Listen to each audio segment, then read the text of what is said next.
করছি। আজকে সোনা মাম্মাম আজকে কেক খাবে। কি খাবে? পাপা কেক এনেছে। দাঁড়া, আমি দিচ্ছি, দাঁড়াও।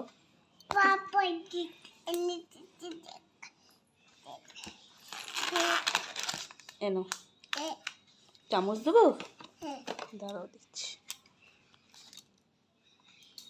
আস্তে খাও। এনো খাও, এদিকে তাকাও।